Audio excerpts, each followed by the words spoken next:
If you want to use Circle to Search in Motorola Moto G86 5G, first of all, you need to activate it. So open your settings, scroll down, find Gestures. Click on it, go to System Navigation, and then on the bottom you can find Circle to Search.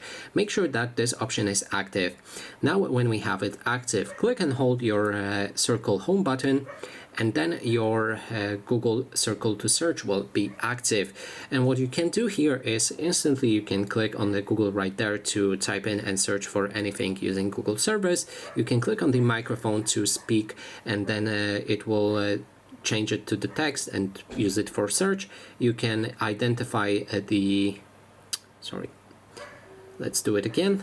You can identify music search, which if you, for example, listening to some music on Instagram and a reel and you want to identify what music it is, you can click on that and it will help you do that.